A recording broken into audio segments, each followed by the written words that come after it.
join Greg and Richard right here on Talking Red.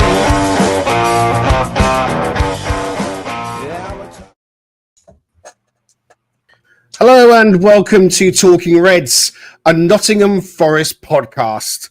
I'm your host, Greg Oram, along with my fellow Forest fanatic from across the Atlantic, Richard Spray. So I've been hearing this phrase y'all got over here that I ain't too crazy about. It's the hope that kills you. Y'all know that? I disagree. I think it's lack of hope that comes with it. See, I believe in hope. I believe in belief. Now, where I'm from, you guys saying too. Yeah? Question asked. Do you believe in miracles? Do you believe in miracles?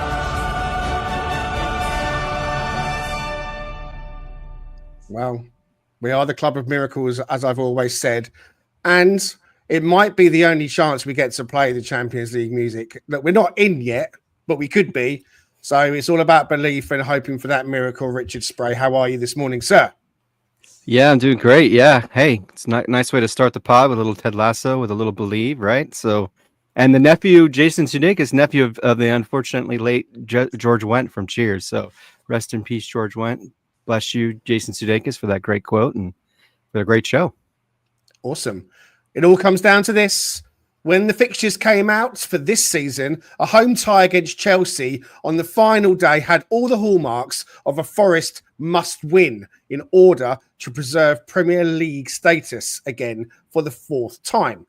After all, the context of 2 seasons of struggle and inconsistency while trying to become a stable top-flight team was, for many, going to be too much for the Reds, and relegation was a foregone conclusion.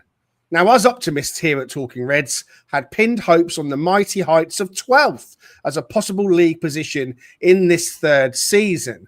But even that felt, well, hopeful to say the least. Here we are, though. And what a transformational season it has truly been for Nottingham Forest, who now find themselves in a straight shootout with Chelsea for a Champions League place. Yes, we know we need a favour from elsewhere to get over the line, but anyone who says that they wouldn't have taken this situation 10 months ago, well, they'd be lying to you. Forest need to first and foremost take care of their own business. Any helping hand from Everton or Manchester United will be obviously gratefully received. But whatever happens, we're in Europe next season, and this magnificent club is on the up. On the panel to preview the big game at the City Ground on Sunday, we have the resident Lothario, Paul Morley, and the Force Ghost, Raf, the random pundit.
We like to get the Star Wars out. We like that. Rafik, how you doing, buddy? Even better for the TIE fighter finish to it. Like, that was absolutely brilliant. Do you know what? The love is always strong.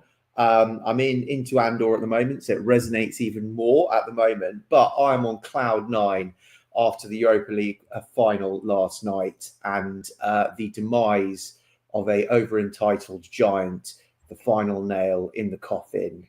Absolutely brilliant. Okay, great to have you with us, Raf. And Paul Morley's with us as well. Paul, how are you doing, sir? Good. Yeah, I agree with Raf. It's quite enjoyable to see Man United where they are after last night. But I think, yeah, obviously the main focus for today and obviously the weekend is on ourselves. And I think I would say excitement is up here, hope here, expectancy probably here. But even so, whatever happens is going to be a weekend. And like you said, it's been a fantastic season. So. I say enjoy it. I really do. I think I think the pressure's off. It won't be on Sunday. I know that, and I think the City ground will be a complete buzzing atmosphere. We've got a few people in the comments already. Thank you so much for being with us. Don't forget to let us know that you are here. We will give shout outs and say good morning to Jay. How you doing, buddy? Nice to have you with us. Dr. Anna, hello. Yes, we have just started, and she's logged on and she's with us on her Thursday off. No GP appointments at the moment for Dr. Anna. Will says we're going to do this on Sunday. We're going to beat Chelsea. Villa are going to draw with United, and we'll get 5th. He can feel it, and he's going to believe in it. And I want to say thanks to Alistair Brown for commenting. He says he's been a listener from the first day, first-time commenter.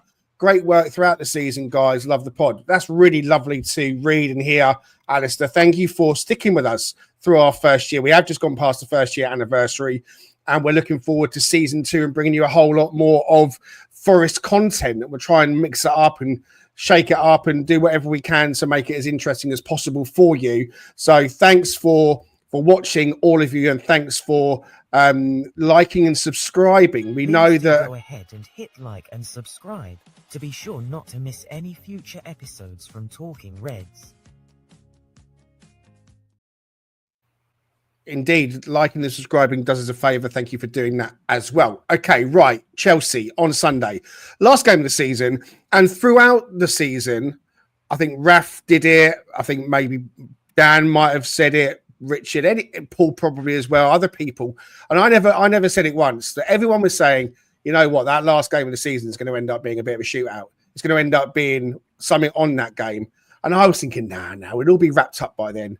But here we are. And I know that we still need a favour, Richard, from elsewhere to really cement our place in the top 5 in a Champions League spot. But Chelsea at home, last day of the season, for a chance, like I said in the opening, would have all taken that, wouldn't we? Absolutely. And unfortunately, I have to be somewhat neutral on the Man United conversation just because my brother does occasionally listen to the podcast. So I don't want him to not want me to come over and visit with him next summer. Anyway, no, he's not that punitive. But the point is we do need that help. So hopefully Manchester United will come through and they'll get a draw, help draw Villa or create a loss for Villa. That would be wonderful. But that aside, I love Paul's tears, but I'm weirdly just calm. I'm not concerned. I know we're in Europe. All of us have said that. I've gotten past the point where I think, am I just convincing myself everything's okay? Am I going to be okay if we don't get Champions League? I'm just going to sit there and try to, fool myself into believing it's not a big deal. But in reality, I'm just not that worried. And it feels like it's obviously a different context, but it feels like a couple of seasons ago where we're going into that final match against Chelsea, and it feels like all things are aligning finally for Forest. I don't want to jinx it because I know, Greg, how you feel about that, but it feels like things are coming together for us with that great win that we just had, with the fact that I think Morgan, unfortunately, I feel like he's probably played his last game for Forest, and so I have every hope that he'll put in a performance that we've needed, continue to need to close out this season. So yeah, hopefully just all the synergy that we've developed as a club this entire season will manifest itself into the match on Sunday, and I'm confident it will. Chelsea are a funny alien, Raf, and I know that that are they in transition with a new manager this season? Potentially. Obviously, their recent history has been trophy laden and all that kind of stuff. I've got a Chelsea friend who said that he personally would be quite happy with Europa and build on that again. I'm not sure that all Chelsea fans have that opinion. I think most of them would want that place in the top 5 again. You live quite locally. Can you give us any insight on the local feel as to how Chelsea are going into this one? I know you've got your scout report coming up soon, but aside from that, sentiment-wise, general fan feeling, sentiment-wise within the base, I would say is that no one expected anything last season because it really was transitional. This season, people feel that Maresca's, well, we'll come on to Maresca, but the club has had enough time to be able to bed down with a plan. And I was expecting Chelsea to come top four, basically creep into fourth. I thought they'll creep into fourth and they'll get Champions League. And then next season is when they kick on and they start challenging for the title, with kind of the younger players having had 1 or 2 seasons under their belt and a level of maturity. So I think there is a general feeling that they should win their final. So they should be in Europa League anyway. And I do think, though, that will be, they generally think that is a failure for this season. Champions League, albeit backdooring it and just creeping in, was where the expectation was. So I think they're full guns for this, even though they're looking and saying, oh, it's so unfair that we get 2 days less ahead of our final. This is the bigger prize to them. Like, if they win, they get Champions League. There has to be some bonkers goal difference, worse than our own PTSD situation, for Chelsea not to get Champions League if they win. So it's that simple. So, I mean, look, listen, if they get in Europa League, and as you say, there's nothing wrong with backdooring it, mate. Paul Morley, on to you. You're going on Sunday. I think you said. Yeah. I've been trying to get tickets, but you know, it's the hottest ticket in town again, and that seems unlikely. What are you really hoping for from? I know obviously we want the win and we want the draw. I mean, aside from that, how are you hoping to see Forest approach this game and Nuno approach this game? Because we're going to start talking about formation now and team lineup and stuff like that. What are your general thoughts going into this one and what you want to see from Forest in the opening sort of 15-20 minutes? Yeah, it's a good question. I don't think he'll change a great deal. I think we'll probably set up the same way that we set up at West Ham.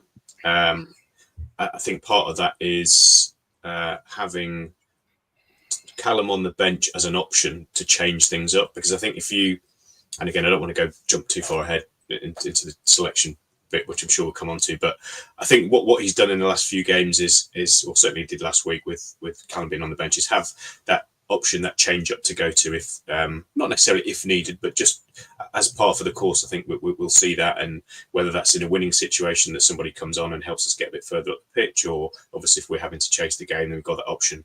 I think given what's happened to Taiwo and the lack of faith in some of the others, then it feels like he'll start the same way, and I think that's what I would do as well. But in terms of what I'm hoping for and what I hope to see, it's just I hope, and I know it's going to be a brilliant atmosphere. I hope one thing I hope doesn't happen is that is what happened in the cup semi-finals, that we can see an early goal and there's a bit of a sort of a puncture of that atmosphere. So I think the longer we keep it for 0-0, even if that's into 65, 70, 75 minutes, obviously by then we'll have a sense of what's going on elsewhere. But I think that will keep a lot of positivity in the ground for as long as possible. And as long as that's there, I think there's always hope that we can get a positive result, which obviously, it ideally needs to be a win if we're obviously going to be talking about Champions League. As we know, there's a scenario where if we prevent Chelsea winning, even if we may get to 70, 80 minutes, like I said, and Aston Villa could be winning 3-0, Newcastle could be winning 3-0, and we kind of know at that stage that Champions League is gone. But holding Chelsea to a draw at that point would still mean that we could still have a possibility for Europa League, obviously depending on what Chelsea do in the Champions League, in the Conference League. So there's all sorts of different scenarios. I'm going to try just to enjoy it. As I said, I think to somebody else the other day, enjoy it rather than endure it is going to be my motto for the day, and I hope everybody else feels the same way. I'm sure they probably will. You have been the scenario king, to be fair, certainly the last 4 or 5 weeks, but even going further back. You have been the scenario king, and with different outcomes. And if we do this, and that's great, that's fine. But ultimately, we could end up in any of the 3 European competitions.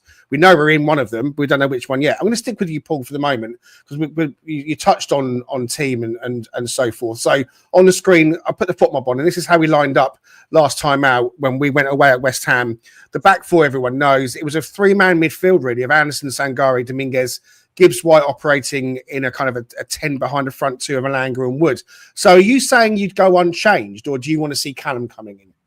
I personally would go. I'd keep the same structure and the same template that we used at West Ham.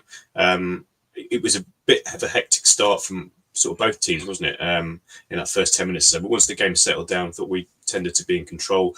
I just think that midfield three gives us, particularly the way that Sangaré has been playing for the last couple of weeks, gives us that extra bit of solidity in there. We know that Dominguez and Anderson can get forward and offer some width if need be, if we find ourselves in those situations. Anderson likes to come across onto that left-hand side and create sort of an overlap when Elanga's sort of floating around to that side and Gibbs White, and they pop it off in triangles and try and create an extra man on that side in particular. So I think I expect that's what will happen, and that's, again, if you're asking me, would I pick this team to start with? I'd say yes.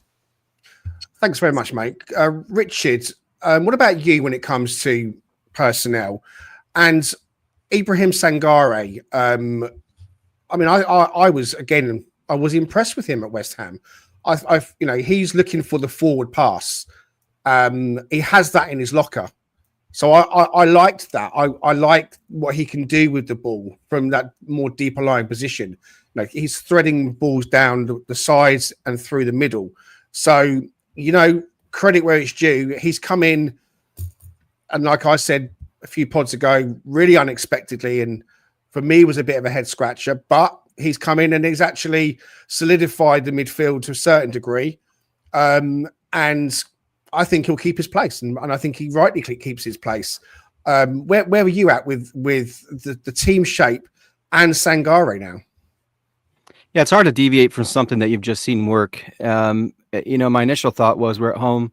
If Callum's fit enough, as we've often quoted Gary Birtles, if he's fit enough to play, get him on the pitch because you consider him to be one of your best starting 11. So you kind of want to take that, not that you can't be front foot with what you're seeing currently with, the setup with Elanga, Wood, Gibbs White, Anderson, Sangaré, Dominguez, and then the normal back line that we're accustomed to.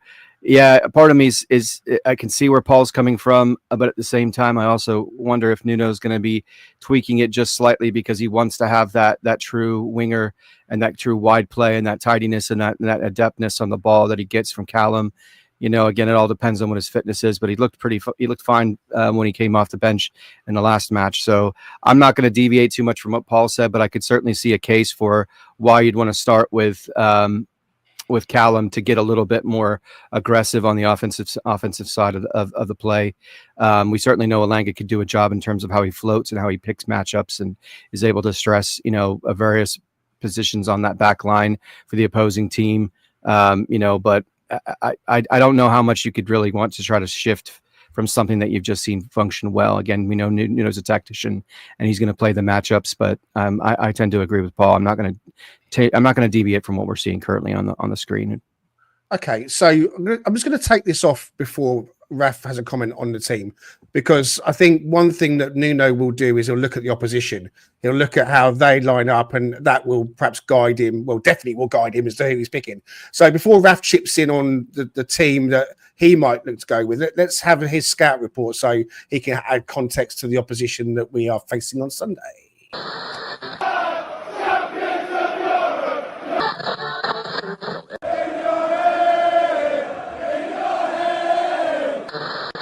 Send them back to East London! We send them back!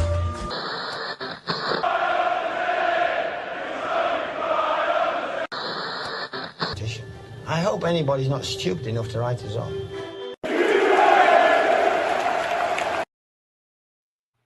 So our final scout report of the season, although one thing I will quickly chip in to say is I think I'm right in saying that the club have already activated the year extra for Ola Aina. I think that's going to happen. So I'm pleased because I know that next season on the scout reports, we don't have to take him out of that, because when he talks about sending him back to East London, I think it's probably my favourite bit. So we've got him for another season at least. Raf, over to you. I never get sold that intro, by the way. I absolutely love it. Cool. So when we have a look at Chelsea, one of the good things is that Maresca is one of the least flexible human beings on the face of the planet. He has one way of playing, and you just do it or you don't do it. If you don't do it, you get dropped from the squad, and you get sent to the B team to play in Europe.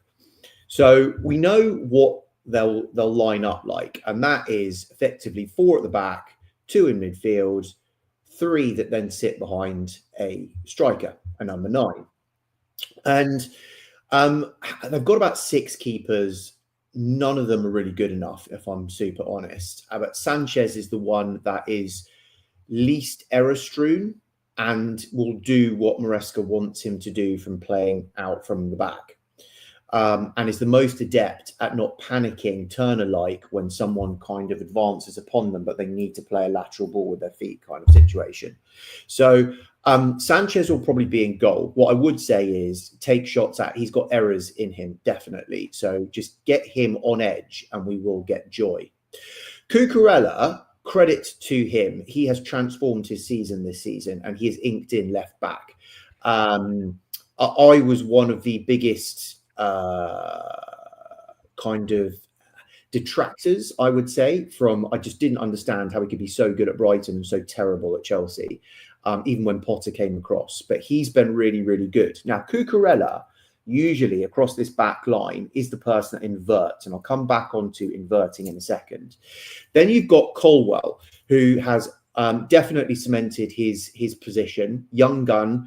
We've seen him kind of in the England setup, etc., etc. He is better at centre back. He is not a left back, but even at centre back, he also has an error in him per game if you put pressure on him. Then we've got Tosin, who's come back in. Now, Chalobah's come back in. You know, we were looking at getting him and he refused to come to us. The ego was massive and he didn't want to go anyone. He wanted to fight for his place. He's actually fought for his place. He's come in and he's actually done a really good job. And other than Tosin, he's probably been the most reliable defender. Now, if it was me, I would potentially play Chalobah and Tosin. But I don't think that. I think that now Tosin's back and fit. Tosin's basically like Armolenkovic, right? He was absolutely brilliant at Fulham and he's been absolutely brilliant for Chelsea. And he's the only reason why Chelsea are anywhere near the top, because the rest of their defence has been woeful pretty much this season. So those two will probably be in the centre of defence. And then James is back fit. I know he only stays fit for about 5 games a season, but currently he's in a window of fitness, which allows him to play a game. Now, he's getting up to full fitness, but if you've seen him play in the last couple of games, his ability to cross the ball, and he's been deployed in midfield as well, so he's getting more adept to playing in midfield. He is actually a bit of a problem if we don't actually keep tabs on him. But again, James might be able to invert. Now, if we go back to what we were saying about our formations of what we wanted to do, and Elanga floating, I think Elanga floating is super important in this game because for the first time now that James is back, I think Maresca will allow either Cucurella or James to invert at any given time. So they move to a back 3 of 3 centre-backs effectively, and they push the inverted either Cucurella or James into midfield to make a midfield 3. So 2 things I take out of that. The first is Elanga can float to then find who's evacuating from defence and find a hole within there, pretty much, which should be great. The second is that 3-man midfield, which I think is the future of the club, a 6 and 2 8s. I've been saying this for a while now. I think we need a 3-man midfield because they will effectively be playing when they've got the ball with a 3-man midfield with one of those being inverted. And we win or lose games in midfield, and their midfield is a huge engine, which we'll come on to right now.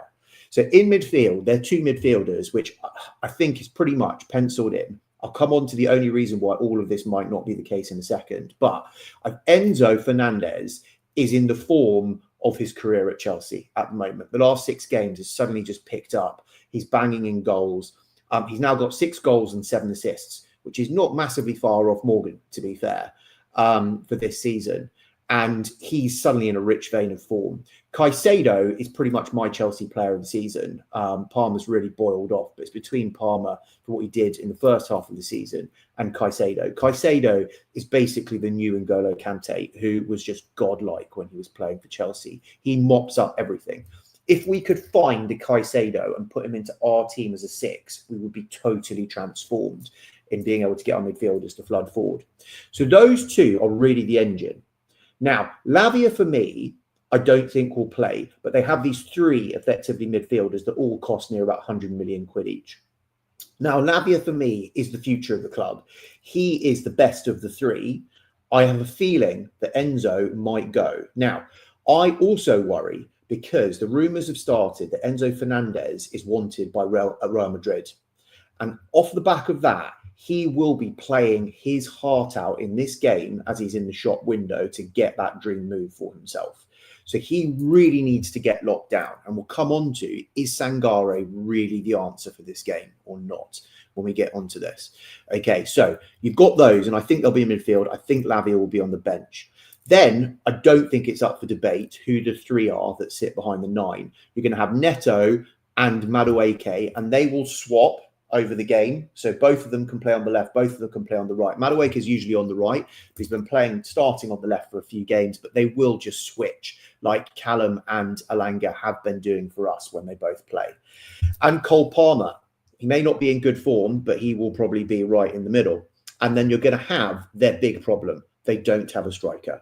Tyreek George is a winger. He's not a striker, but they've got Jackson injured. They've got Gui injured, and Cuckoo's injured, but they don't even trust him up front. They don't actually have a striker.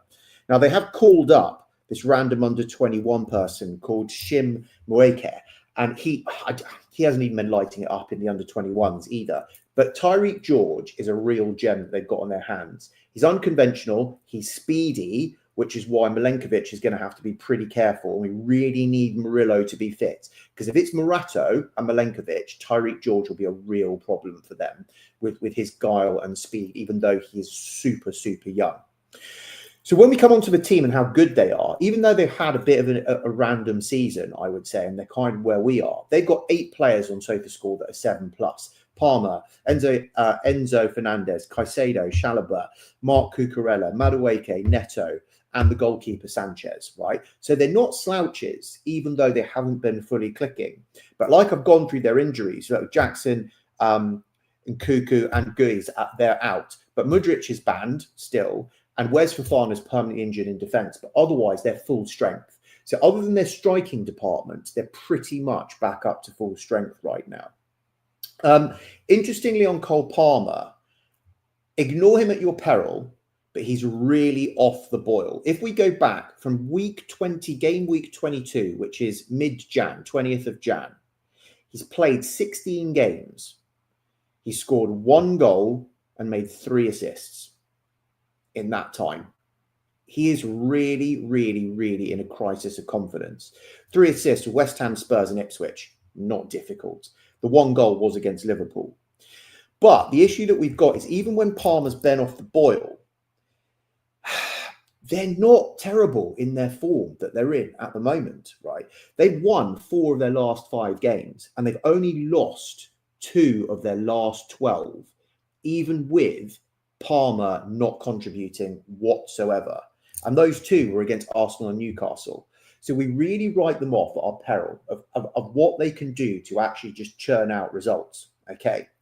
Now, the one thing I would say is away from home, they are really not good, and they haven't been. The last 10 games away from home, they've only won 1, which was Fulham. They've drawn 3, and they've lost 6. The big thing for them is they're the 5th. They generate the 5th most corners. Tosin, Adebayo coming back is a big, big threat from their corners. And Reece James from being around the edge of the box to recycle balls on corners and cause chaos is actually a bit of an issue. So that's kind of what I would say is we really, really need to be super alert. And I do think that Nuno will go tactical just because of the personnel that Chelsea have and the way that they operate. I'll unmute myself. What are you thinking for us in terms of players on the pitch for Forest, Raf? I think this is the formation. I think this is the right formation. We don't need a back 3 because ultimately it's going to be 1 striker and it will be an inexperienced striker. I really like the midfield 3. As I've said, they will form a midfield 3 when they've got the ball with one of their 2 fullbacks joining in. Enzo is not overly slow. Caicedo is very quick. And Cucurella has got some beans on him. And James, if he's up to full speed, is quite quick. I really worry about Sangaré in this. I love him. I love his redemption. We're not selling him. He's got a future. He will rip up European competition next year. But against that midfield three, this might be a Yates job. It's not a Danilo job. It might be a Yates job to get in there and just disrupt as much as humanly possible and get their midfield out of a rhythm. All their play filters through their midfield, basically. So I might actually drop and have Sangaré as an option to come off the bench if we need to start getting creative. But maybe that's what I would do. But otherwise, I think it's, Dominguez has been on fire the whole season, but recently he's really stepped it up. Anderson, he has to start. Gibbs-White has to start. Elanga has to start. Wood has to start. So I think that's how I would do it. And Elanga needs to float as much and find the holes of when they are going to a back three, and find the holes along that back three that isn't a natural back three at all. So that's really what I would do. And it's that question of, it's not a Danilo game. It's a Yates or a Sangaré. Do we want to go on the front foot? There is the part of me, though, that does go, we are really binary. We score first, we win. They score first, we lose. And that has basically been the story of our entire season. So there is a school of thought is to go, well, do you know what? Let's just go full beans and play our normal 4-2-3-1. Get Callum on from the start and just play our strongest, go for it, get the first goal, and then deal with it from there. And if we did that, it would definitely be Dominguez and Anderson in the middle of midfield, if we did that. But again... Yeah, I mean, I think I'm... Go for it. Sorry, mate, yeah. So I think we might have a slight delay on my mic coming to you. But no, I was going to say, I'm thinking I would go with the Hudson-Odoi, Elanga wingers. What's on the screen now, for those who can't see, is Anderson, Dominguez in the midfield, Hudson-Odoi and Elanga, Gibbs-White and Wood. Just because I think, as you say, that first goal was so crucial. And it's kind of, I want us to go for it. We're at home. You've touched on Chelsea not being brilliant away from home. Callum coming back into the side. It's Chelsea. He scored against them last season. Just kind of all the things that are going into the mix.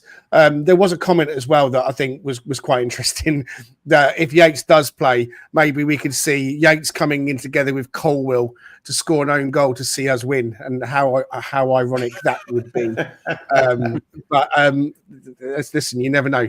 But no, you're about to say something about the bench, Raf, and I think the bench options are possibly going to be crucial. We've talked about our bench being a little bit lacking in terms of that personnel. If we do start with Hudson-Odoi and Elanga, then our bench has Sangaré, our bench has Danilo, it has Jota, it has Sosa. Not necessarily anything that's going to shake the game to life potentially. So are you worried that the bench, Raf, might be a bit weak? No, just because we can. The gloss of saying Morato time has been somewhat tarnished of recent times, but we still can go to a back three and really just block it up, put on a Sangaré, add to the midfield, and just take off. You could even take off Gibbs-White, take off Wood if we're winning. Have Elanga up top by himself, because then you still have Callum on. Or just keep Gibbs-White, keep Elanga on, take off Callum, take off Wood, put an extra man in defence, put an extra man in midfield, and then just block it all up. And we've got the personnel to be able to do that. It's getting the first goal for me. It just seems so, I don't know why, it just seems so make and break to us this season. Even like Leicester, it just doesn't, Yeah, there's definite home redemption required after a set of results back to back that basically have trashed us at the end. The Everton result, the Brentford result, and the Leicester result has certainly trashed us. Okay, guys, there's one or two of you in the comments saying that you'll start Callum Hudson-Odoi. That Brucey says no doubt that he wants him in the team. Way NFFC says he'd start Callum Hudson-Odoi and have him running at Cucurella from minute one. The sooner we can get him booked, the better. I agree with that. But also, Mark, another £2 donation. He's keeping his spirits up watching Man United post-match videos. Aren't we all indeed. Thank you again, Mark, for the £2 donation. If you'd like to donate to us, you can do so with the $ on this video. Like I said in the previous chat, we don't really look to monetize anything that comes our way. It just goes towards costs, StreamYard costs, and a few other bits and pieces. But you know, it's not obligatory. We're here for you to hopefully enjoy the content that we can create. And we try and keep Forest as much at the heart of that as we possibly can. And of course, we like to have a bit of cheese too. The Cheese Trader, based on Grape Lane in York, is a cheese lover's paradise. Home to some wonderful specialty cheeses, relishes and chutneys, and also with a fantastic street food menu. Try their loaded fries or posh cheese on toast. It'll be the best you've ever had. Owned by Forest fan Stu Freestone, the Cheese Trader proudly sponsors Talking Reds. Quote Talking Reds every time to get 10% off your order. The Cheese Trader and Talking Reds, the perfect cheesy mix.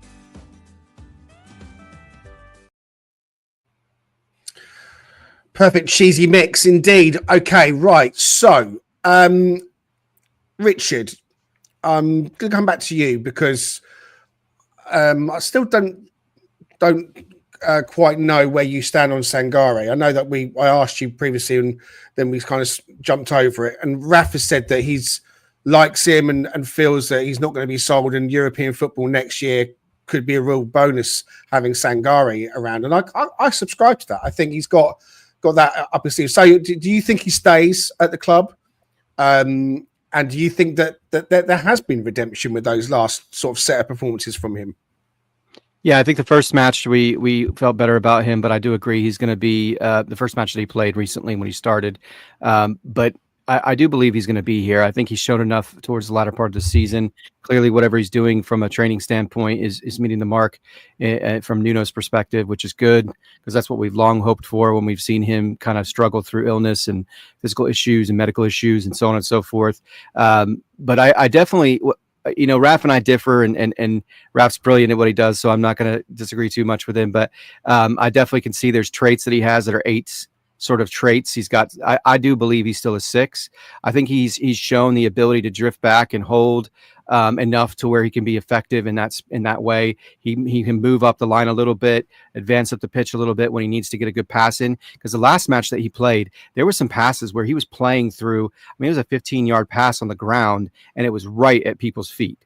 I mean, this kind of skill set. I love Nico Dominguez. I know how much of a man crush you have on him as well, Greg. He's a brilliant footballer, and I'm so grateful he's on our club.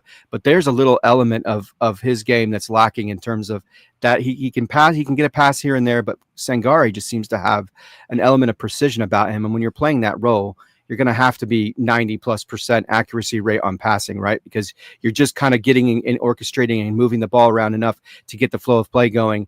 And I think he's done that really well. And I was shocked to see in the last match, he didn't commit a foul.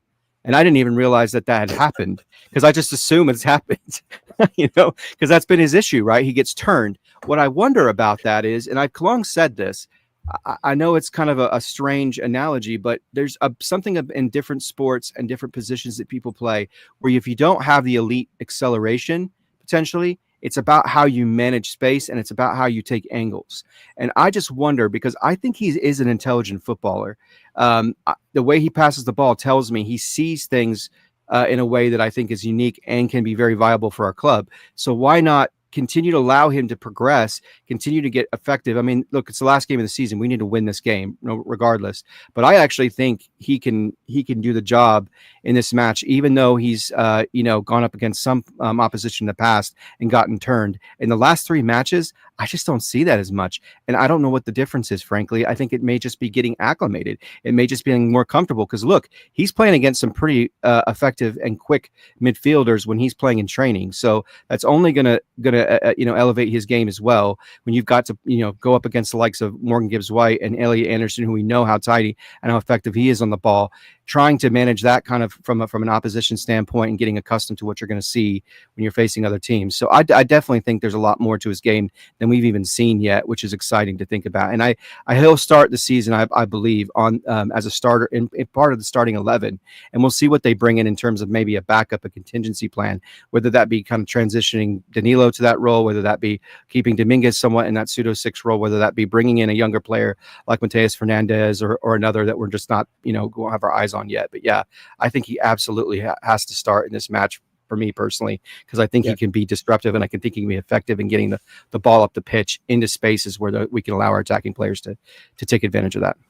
The Sangaré that we've had since he's come at the club was really kind of guiding my view, I suppose. Again, I want to kind of say that, it wasn't based on anything other than, we've had 2 years with him in the club of injury, of illness, of just different things. It felt like his Forest career was never going to get going. So therefore you start feeling quite not just indifferent towards a player, but you get used to not seeing him in the team. Especially when he came back from injury, he still wasn't forcing his way back. And it could just be, as you say, that it was just taking him a lot longer to come back from injury and acclimatise to the level that he needed to be at. And so, that was really where I was at in terms of, look, I'm not too fussed if I see him in a shirt or not. Now, look, we're Forest fans or we're football fans, and it's an emotive business. But with a clear head, he almost feels like a new signing. The last 3 or 4 games, him coming into the midfield again, I say it kind of out of nowhere because he wasn't getting picked. He wasn't getting any starts, and Danilo, who'd come in and looked a bit, like he wasn't quite the Danilo we wanted him to be, was still getting selected ahead of him. So when he's come in these last 3 games, I think it is Palace and Leicester and West Ham, he has looked like a new sign. I'm not saying he's set the world on fire, but he's had some really good moments. And I think 1 or 2 people, and I agree, have said probably his best couple of performances in the Forest shirt. So he looks a bit leaner. It looks like we are seeing the Sangaré that we wanted. I hope that he stays. I hope that we've got that player now. I definitely am fully on board with him doing well for us in Europe, Conference League and Europa League or Champions League. So look, I'm not saying that there's a full redemption, but it feels like we have now got back partly or quite a bit the player that we hoped that we would sign, and long may that continue. I want nothing but good things for all of our players and all of our players to do really well for this club. Did you want to say something, Richard? Yeah, real quick. To Anna's point, yes, he does look like he gets a little bit fatigued. I can only imagine that's due to lack of playing time. So he'll struggle from a match fitness perspective, but that's the value of having Danilo. And as you pointed out in the last match, Greg, after we did the West Ham review, he looked a little bit more aggressive and more engaged from a defensive standpoint. And so from my perspective, you've got, if you choose to put Dominguez on the bench, you choose to play Callum from the get-go, you have that ability to bring in someone like Dominguez, and we know what kind of work rate he has, and we certainly understand what Danilo can provide as well because he's a creative player. So I think you've got a little bit of coverage for that in the event that he does start to get a little bit fatigued. And listen, 5 subs, not all players are going to play 90 minutes. If we get 60, 70 minutes out of him, because we know he does still like a yellow card, even though he didn't commit a foul against West Ham, which is a great stat. But listen, like I said, I just wanted to kind of talk about Sangaré a bit more and say, look, yes, we've hopefully now got him to where we want him to be. Right. Forest have overachieved this season, lots of people have said, and that possibly could be true. And the proof will be how we do next season. But Forest aren't just on their own out of that kind of lower to mid-table bunch. And Paul, I know you were kind of looking at teams and kind of a bit of a trend that's kind of popped up in the Premier League this season, haven't you? Yeah, just before we get onto that, if I just have my 2 pence worth on Sangaré. No, go ahead. I should ask. No, it's fine. You mentioned it earlier about Fernandez and shop windows and things like that. I think this is if Sangaré plays, I think it's a big pivotal game from him from a career perspective, because I think the dial is definitely moving towards the certainly from where it was a few weeks ago, that he's more likely to stay now than he perhaps was a month or so ago. But I don't think that's quite cut and dried yet. And I think Sunday's a big game for him to either, lay down a marker and send a message to Nuno and Aronakis and whoever else makes the decisions that, I am good enough to stay here.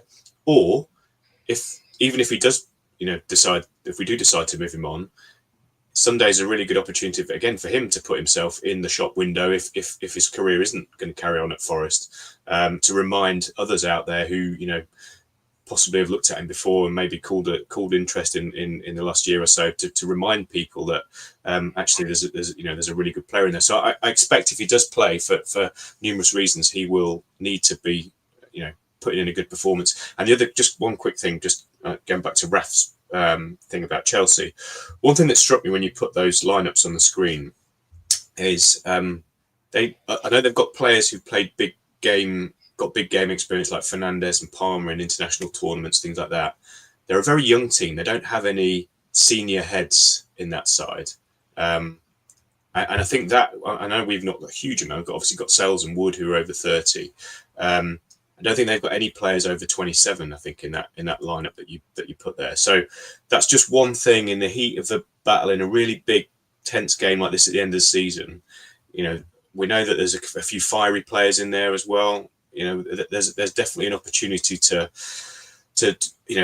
perform a bit of housery, get a few worked up, and actually their heads might go. I think that's definitely something for us to bear in mind, is that there's not a lot of seniority in that Chelsea squad, and that may be something that we can play on and use to our advantage as the game goes on. But yeah, come back to your other point about the Premier League. We saw obviously last night with the two teams that have been up there in recent years in top six, big six, whatever you want to call it, and now languishing, and a lot of other teams have benefited from that. So this sort of what you see in the green block and the red block is the number of matches that each team has won and lost this season. And I did some looking back historically in the Premier League. So the Premier League became a 20 team league with 38 games back in 95-96. So essentially this is the 30th season of 20 teams in the league, and on average every season you tend to get about 8 teams that win more games than they lose, one that has a neutral record, and then 11 that lose more games than they win. Whereas this season, with Palace winning the other night, guarantees that there'll be at least, it won't be any more, but there will be 12 teams this year who've won more games than they've lost in the league, and that's the first time that's ever happened in the Premier League. And quite often you think of the Championship as being a division where anybody can beat anybody, which makes it so exciting. That's kind of the narrative that goes around the Championship, that it's more exciting than the Premier League because anything can happen every week. And funny enough, this season in the Championship, only 9 teams out of 24 have got a positive record. So it's almost flipped around a little bit this season. And I know the Premier League's been kind of obviously the title race has been sewn up a while ago, and the bottom 3 have been nailed on for a month or so. But actually, everywhere else, it has kind of been one of those seasons where anybody can beat anybody. So I think from that perspective, the health of the Premier League in terms of competitiveness beyond the 3, 4, 5, 6 teams that usually dominate has definitely been tested this year. And this shows it, and I think the next slide, as you come on, we'll kind of talk to that as well.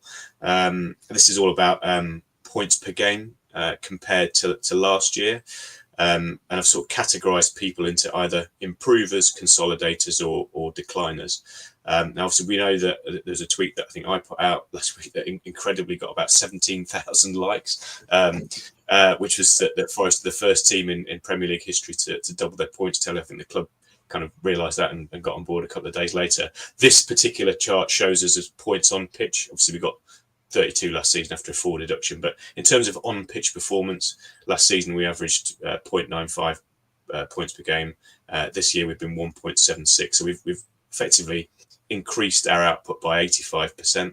And then you see obviously the likes of Brentford, Brighton, Fulham, Bournemouth, obviously Everton have had a bit of an improvement as well, particularly of late. But those mid-tier teams, which I'd basically say us, Brentford, Brighton, Bournemouth, have really sort of come to the fore. And we have benefited from the likes of, you see at the bottom, obviously last night's finalists. City, obviously, we know have had a drop off. West Ham obviously had a really poor season, and even Arsenal. I know they've finished second, but from a points per game ratio, they've taken quite a significant hit this season to go under 2 points per game, which is kind of in normal seasons they'd be probably struggling to finish second with that output, but because it's become so bunched, that's obviously helped them maintain that position. So yeah, it's just really an extension of what we said before about teams in that middle tier catching up with the big six. And I think, lots talked about the health of the Premier League, as I say, and obviously it's very difficult for promoted teams, but for those teams that are seem to be now kind of established themselves within the league, there's much more opportunity to challenge the established so-called elite and keep disrupting, and hopefully we've essentially led the way in that, and hopefully we can keep doing that for the next 2 or 3 years.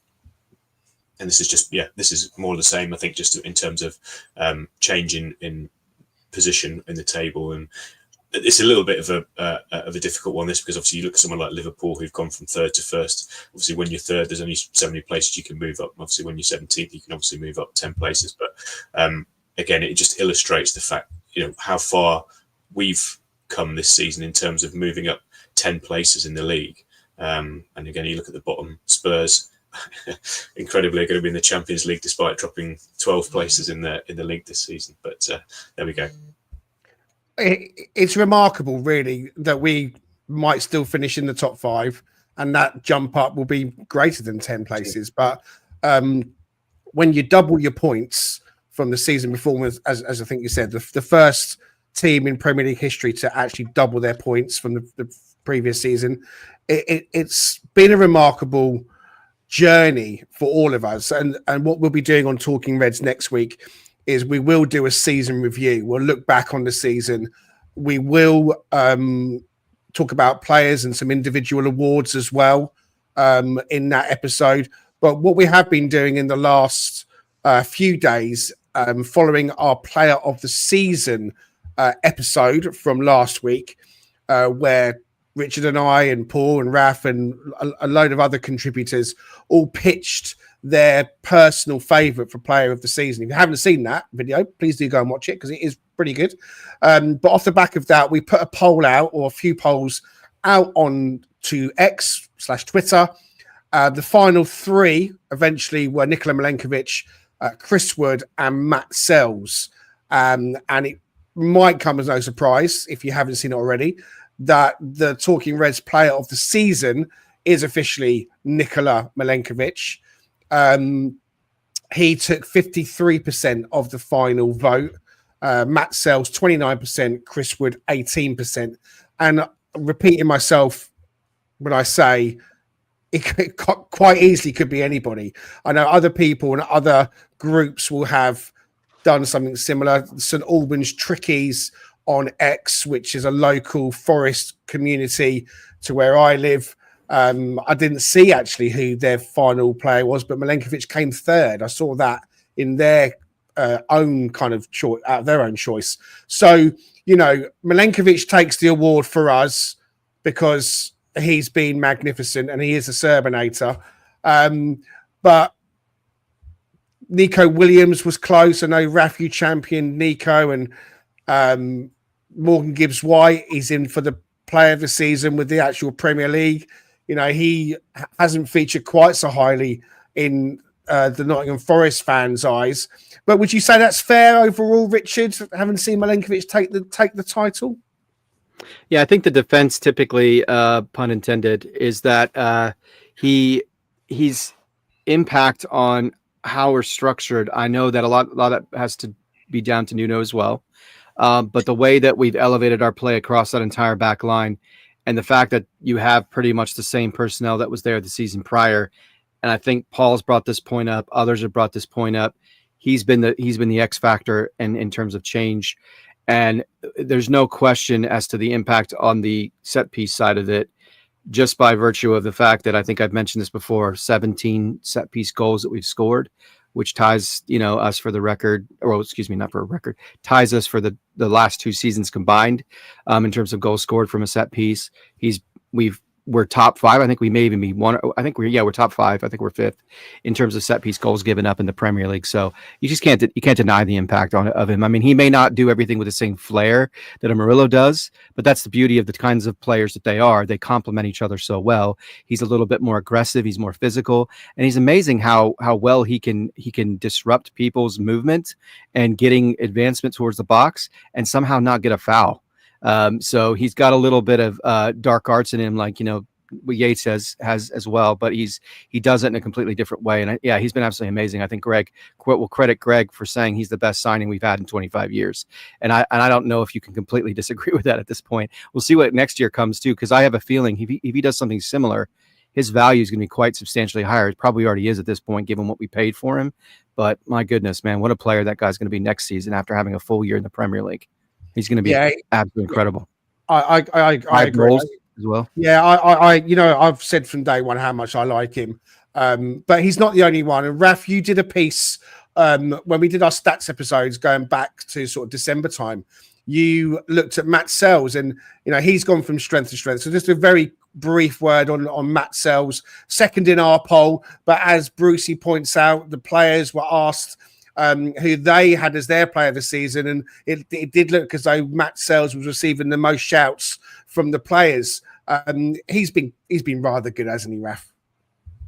Yeah, that was a really interesting clip, actually. And Matt Sells definitely came out top. And I'll have a cheeky thing. I think pretty much Nico came second, I think, amongst the players, which shows how much he is really revered and respected in the squad. But yeah, Matt Sells is a super interesting one. And I'm so happy. We're talking, we are a squad of players on a redemption path, I would say. That we are a band of misfits where we've been at other clubs, hasn't worked out. We've come to Forest. Nuno has given everyone a big hug, and they've basically turned out to be really, really awesome. And Matt Sells, when he first got to the club, his stats were really not good. Last season, everyone lauds him as the reason why we stayed up. He genuinely was not. Okay. And we were just so used to unbelievably cataclysmically bad goalkeepers that him coming in and being bang average was basically a step up. But how he has improved from last season to this season is nothing short of a miracle. And he is now just an absolutely top tier, phenomenal keeper in the Premier League. And everyone's talking about him across all punditry. And I think it is just, he's been absolutely colossal. And you've just got to tip your hat to him of how he has improved his own game. I think it probably helps Nuno being a keeper himself as well in getting the best out of Matt Sells. But I think if you look at his last club, which I remember, was it in Belgium or where did he? It was at Strasbourg. It was at Strasbourg, and they were gutted when he left. He was like a cult hero at that club. And I think he's just transformed himself as that at ours now. He's getting that level of status at Forest already, probably because of the goalkeeper trauma that we all have. But his actual performances justify it now with worldy saves, penalty saves in cup competitions over and over again.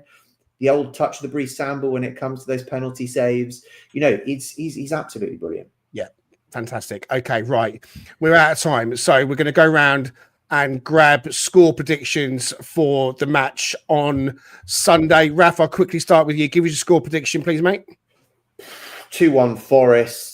Absolute bedlam. We score first, they peg us back, then we score again, and the bloody roof is blown off. Amazing. 2-1 for Raf. Paul Morley. Heart says 2-1 Forest. Head says draw. So I hope the heart wins. Okay. And Richard Spray, I know you've got a dash, so you want to give us a final thought and your score prediction? Yeah, score prediction 2-1. I agree with Raf. I think it's going to be one of those tough matches where there's going to be a lot of ebbs and flows as per usual, but I feel like we get a late goal. And I want to say, for the love of all that is good and pure, I want a Murillo Worldie this match. Please let it happen this time. Okay, because that guy is so good, and we're going to run out of time very quickly. Yes, there we go. Are you keep doing that as I keep talking? You're trying to tell me something. Yeah, so I want to quickly say something about Forest All Over. So many of you guys know about Forest All Over. You're familiar with Chris Delmer, familiar with Matt, familiar with Will, Statman Will. They are actually going to not be doing weekly podcasts anymore. This is not some breaking news that I'm giving you. Chris reached out to me and just said, give us a shout out, which I absolutely want to do because he's fantastic. They're all fantastic.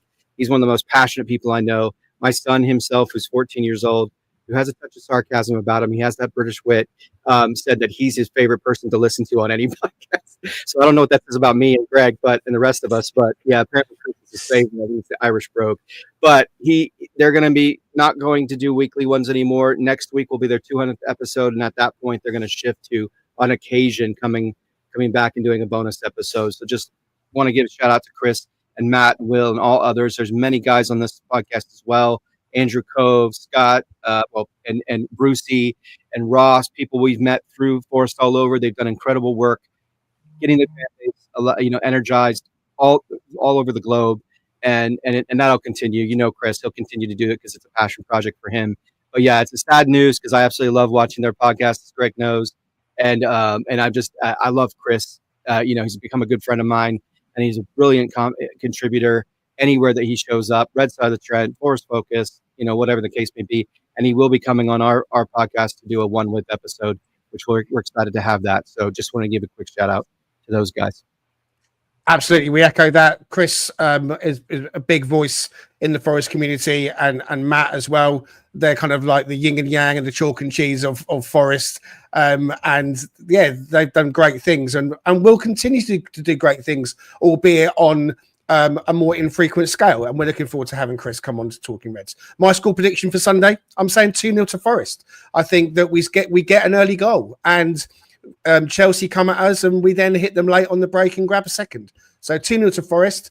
Man United are going to get stuffed by Aston Villa, and Everton are going to get a draw at Newcastle, and Forest find themselves sneaking in to the top 5. You heard it here first. Thank you for joining us on Talking Reds. We'll be back on Sunday night to do a review of the final game of the season, back at 8 p.m. on Sunday night. So join us for that. Thank you to Raf. Thank you to Paul. Thank you to Richard. We'll see you soon.